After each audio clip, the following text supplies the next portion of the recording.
আজকের যে দিনের মিনি ব্লগটা দেখবে অলরেডি 7-8 দিন হয়ে গেছে, কারণ আমি লেটু ম্যান, আমি সবসময় লেট করেই ভিডিওটা দেই।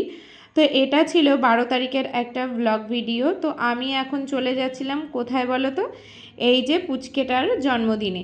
আজ আমার পুচু সোনার 1 বছরের জন্মদিন। 1 বছর আগে এই পুচুকেই আমি হসপিটালে হতে দেখেছি। দিনগুলো কত তাড়াতাড়ি কেটে যায়। এই ছোট্ট একটা পুচকুকে নিয়ে আসলাম, আজ তার 1 বছর কমপ্লিট হয়ে গেল। তাই সকাল সকাল তাদের বাড়িতেই চলে এসেছিলাম। আর ডেকোরেশনটা দেখো কি সুন্দর হয়েছে, বেশ সুন্দর লাগছে। আর ঘরটাকে না খুব সুন্দর সাজিয়েছে। তো ডেকোরেশনটা কে করেছে তোমাদের সঙ্গে আমি পরে একদিন শেয়ার করে দেবো। আর আমি এসেছিলাম যেহেতু ম্যাম গিয়েছিল সাজতে, তাই এই পুচকুকে রাখার দায়িত্ব পড়েছিল আমার। আর সে কি দুরন্ত, বাবারে বাবা, আমি তো কয়েক মিনিট রেখেই পুরো পাগল হয়ে গেছি। তারপরে বাড়িতে চলে এসেছিলাম। বাড়িতে আসার পরে আমি নিজে একটু রেডি হয়ে নিয়েছিলাম, বেশ লেট হয়ে গিয়েছিলাম আবার তারই মধ্যে গিফট কিনতে। তো যার কারণেই একটু লেট হয়ে গিয়েছে। আর পুরো গুছিয়েই তোমাদের সঙ্গে শেয়ার করছি। আর কেমন লাগছে অবশ্যই জানিও। এই যে হচ্ছে আমার ফুল লুক। আর শাড়িটার লিঙ্ক চাইলে অবশ্যই বলো, আমি তোমাদের সঙ্গে শেয়ার করে দেবো।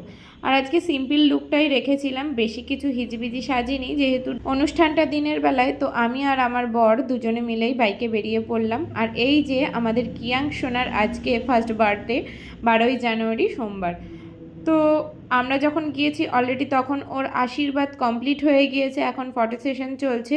মানে আমাদেরই অনেকটা লেট হয়ে গেছে, প্রায় 2টো বাজতে যায় যখন আমরা গিয়েছিলাম। তো যার কারণেই আমি সবটা তোমাদের সঙ্গে শেয়ার করতে পারিনি। এর আগের ভিডিওগুলোতে ওর অন্নপ্রাশনের ভিডিও আমি আলাদা আলাদা করে তোমাদের সঙ্গে শেয়ার করেছি।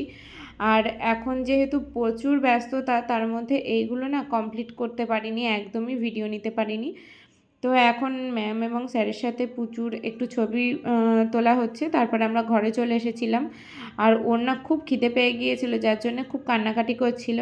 আর এত মানুষ দেখে আরও ও ভয় পেয়ে গিয়েছিল, যার কারণে ওকে কেউই রাখতে পারছে না, মা বাবা ছাড়া কারোর কাছেই থাকতে চাইছিল না। এরপর আসলো ওর খাওয়া দাওয়ার পালা। আর দেখো ও বসে আছে খাওয়ার। আর এই যে সামনে থালার ডেকোরেশনটা, সেটা কিন্তু আমিই করেছি। আর প্রথমেই কিন্তু আমাদের পুচু সোনা সবার আগে মিষ্টিটাই তুলে নিয়েছিল, তার আগে চলে যাচ্ছিল গুড়গুড় করে ওই পাশে, যেহেতু বেলুন পড়েছিল তাই। আর ও না বেলুনে ফাটলে একদমই ভয় পায় না, আরও বরঞ্চ বেলুনটা ফাটায়। তো দেখো প্রথমে ও মিষ্টিটা তুলে নিয়েছিল খাবে বলে, তো তারপর আবার ফেলে দিয়েছিল। তো যেহেতু ওকে মিষ্টি দেওয়া বারণ, তাই মিষ্টিটা সবাই অ্যাভয়েড করতেই বলছিল, কিন্তু কিছু করার নেই, ছোট মানুষ আর একদিনই যেহেতু খাবে, আর এর জন্যেই ওকে কোনো কিছুতেই বারণ করা হচ্ছিল না। আর তারপরে দেখো ভাতে হাত দিয়ে দিয়ে ও খাচ্ছিল, এবং সেগুলো দেখে সবাই আশেপাশের মানুষ ভীষণ জোরে জোরে হাসছিল, যার কারণে ও মাঝে মাঝে দেখবে একটু চমকে চমকে উঠছিল।